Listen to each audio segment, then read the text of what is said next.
Hi, everybody. Nice to see some of you for the second time today. There's so much to report. I'll try to keep it as brief as possible. But um, anyway, today, as some of you know, if you were at the rally earlier, today is exactly the 1 month anniversary of the letter that Secretary of State Blinken and Secretary of Defense Austin sent to Netanyahu and Gallant, who has since been fired, the Israeli Defense Secretary, laying out very, very specific demands and a sort of vague threat that if Israel didn't live up to them, there might be some consequences. And of course, uh, Israel has doubled down on all the ways in which it was already violating U.S. and international law. It's ramped up its ethnic cleansing in the northern part of Gaza Strip and continued to obstruct the entry of supplies, especially to the north, but even in Gaza in general. The number of trucks entering Gaza in recent weeks has been the lowest since the attack on Gaza began. And many of the supplies that are entering the Gaza Strip in the south are not able to be distributed because Israel basically refuses to allow it and has declared much of Gaza a free fire zone. So the aid workers themselves are the targets of Israeli attack. So this letter, as many of us supposed, was an election ploy and was not worth the paper it was written on. They've now claimed that Israel has made some improvements, but they still have a way to go, and basically there will be no consequences, even though, as we all know, the aid to Israel violates numerous U.S. laws that forbid aid and military supplies to countries that are violating human rights and refusing to allow the free distribution of humanitarian relief supplies. It's pretty clear that even after the election, which some of us had some hopes maybe they would, unleash something after the election, that those hopes were vain. Basically, the Biden-Harris administration is refusing to change its course even in the slightest, despite being effectively humiliated by the Israeli responses. It's quite an unexpected situation where the superpower is getting the middle finger from its client state. The big news continues to be our presidential election and the aftermath of it. A few things have been confirmed since last week. The Muslim American vote gave a majority to Jill Stein, who was not only neither a Democrat nor a Republican, but the only Jewish candidate running for president, which people should note for those who claim, Muslim anti-Semitism. Their favorite candidate was Jill Stein. And the youth vote went to Harris by a much smaller majority than Joe Biden in 2020. And of course, the big effect of was a large-scale abstention. Harris got 10 million fewer votes than Biden got in 2020, and especially among the youth. And of course, Gaza, there were many things at play, but the Gaza issue certainly was one of them, which the mainstream election analysis tries to bury. But certainly it played a role in this election, among other things. The Trump administration, there was some hope, and I admit I shared it too, that in some ways Trump would depart from some of the policies, the international policies of the Biden administration. And even if it was unlikely that there'd be any change about Israel in particular. And there were some changes that are illustrated by Trump's employees, but they're changes for the worse primarily. Trump's appointees are even more fanatical pro-Israel than the ones that inhabited the Biden administration. Ironically, the one sort of notable change is that the pro-Zionists in the Trump appointees are mostly Christian Zionists and not Jewish Zionists, and even including his appointment of Mike Huckabee, as ambassador to Israel, who was a fanatic Zionist. It breaks with a tradition that has gone on for the last decade or so, where every U.S. ambassador to Israel has been a Jewish American. And I think this is in line with both Trump's understanding and the desires of the Israeli government, who sees most American Jews as kind of a lost cause electorally and is relying on the political power of Christian Zionists rather than Jewish Zionists in America. And by the way, again, if there was any question, the issue of influencing the Democratic Party is not about votes, because Jewish Americans continue to vote overwhelmingly for the Democratic candidate, but it's about money and inertia of pro-Zionist policies. There was a rally in D.C. organized by the Jewish communal organizations that was set in a huge amphitheater, a sports arena that seats many, many tens of thousands of people, and there was almost nobody there, even though a lot of politicians came to address the crowd. The stands were largely empty. The appointees, Marco Rubio as Secretary of State, Mike Waltz as a national security advisor, Elise Stefanik at the UN, Mike Huckabee for Ambassador to Israel, and Pete Hegseth for Secretary of Defense are all, on record as being radically pro-Israel and advocating one way or another overt Israeli annexation of the occupied territories, which of course the U.S. will complain about if it happens. But more importantly, internationally, this will be regarded as a red line by many countries. And in a minor way, the pro-Israel people are having a little bit of a fit at the possibility of Eldridge Colby, who is the grandson of a former CIA director, receiving some high position in the security administration and Trump's security administration.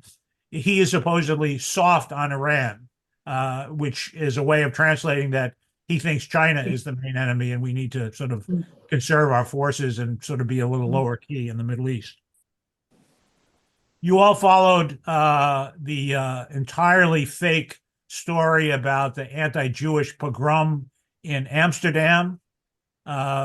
Those of us who have access to alternative forms of information know that this was a complete lie and, in fact, an inversion of the truth, which was that fanatical right-wing Israeli soccer hooligans started a riot and people in Amsterdam responded to them. And by the way, if you follow football, international football, hooliganism is quite common in international European games. It's not unusual. What's unusual here is that the hooliganism was on the Israeli part was explicitly pro-genocidal. Usually, it's just attacking the other team and and creating violence. Here, the basis for it was cheering for genocide in Gaza, and the people in Amsterdam, though not the government, responded in a pretty hostile way to that message. And by the way, the new Israeli ambassador to the United States is, as has been frequently the case, is a U.S.-born person who went to Israel and adopted Israeli citizenship, and he is a total fanatic on Israel's very, very far right, pro-settler, pro-genocide, and so on. He's one of the series of ambassadors to the U.S. and the UN that was born in the United States and transferred his allegiance to Israel and will represent Israel. In Congress, there was an attempt to pass another version of the bill that would enable the defunding or eliminating the tax exemption for charities that supposedly support terrorism. And this was a sort of naked threat to, organizations like MAPA and others who have an oppositional approach to U.S. foreign policy, but obviously don't support it. Supporting terrorism is already against the law in the United States for any organization. But this was a threat to defund without any sort of just cause, to defund organizations that are regarded as hostile to U.S. foreign policy. It did get a majority in the House, but because it was moved out of the usual order, it required 2/3 to pass and didn't get that 2/3 vote. When it comes up again after committee hearings and so on, it probably will pass. In this case, 52 Democrats voted with the Republicans in favor of this, and 144 voted against it, including all of our delegation. So Jake Alkenclaus is not entirely in the genocide caucus. He's maybe a genocide light. He didn't join those 52 people who voted for that amendment. And by the way, a previous version of this bill with civil liberties, Alkenclaus. Yeah. A previous version of this bill did pass the House, in which only 10 people voted against it, including Ayanna Pressley. All the other members of our delegation voted in favor of it. So this will eventually pass, and the previous bills that were passed in the House will now probably come up for votes in the Senate because, of course, the Republicans now control the agenda in the Senate with their new majority. So that's that's all I could go on, but I think we'll give you enough of a flavor of what's going on. Anyway, the other, possibly Trump may differ in foreign affairs on support for Ukraine, if not for Israel, and that is something that may be positive and may mean that a lot of Ukrainians and Russians who would otherwise die under a Democratic administration may still be living if Trump succeeds in changing that policy. So, great, thank you, Jeff. Any comments or questions? We can take a few.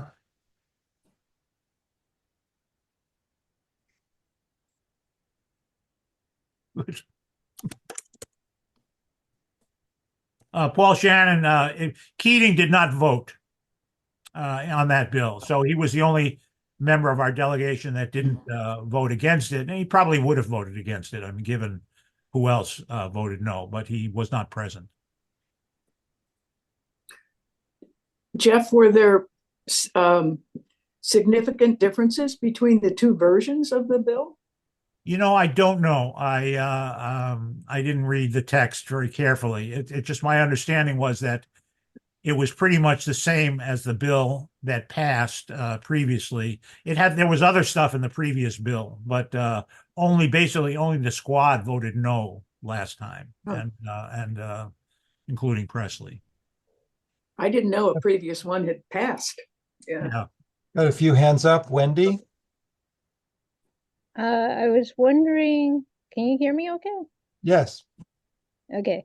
So since this bill was introduced last year, it's been around for about a year now. Do you know what we can do in the meantime to keep pressure to make sure, well, I don't know, since the Republicans have majority, I don't know if there's enough pressure that can be kept up to make sure it doesn't get passed.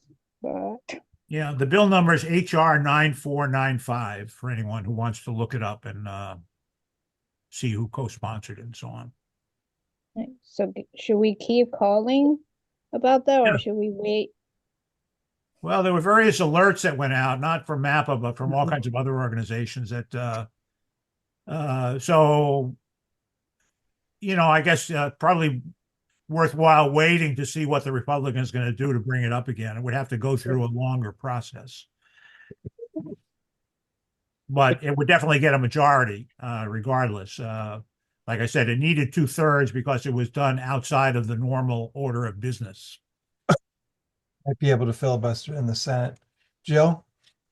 So this isn't actually to do with our government, but I'm curious if you heard anything about the statement that the Saudi Arabia king supposedly made and how you think that plays into any of this.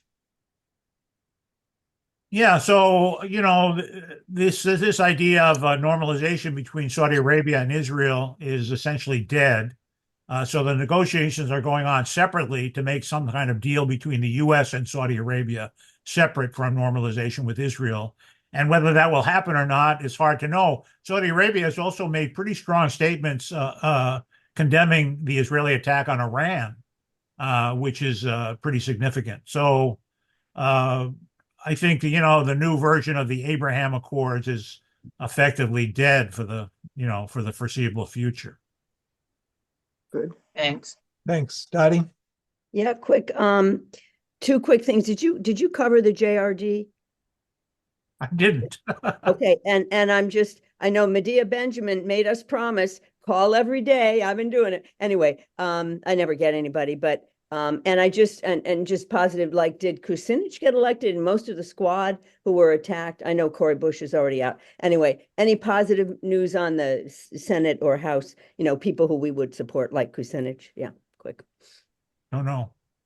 Yeah, but JRD, it just. Oh, I guess we'll talk about that, in connection with the rally today. That's why I left it out. Oh, okay.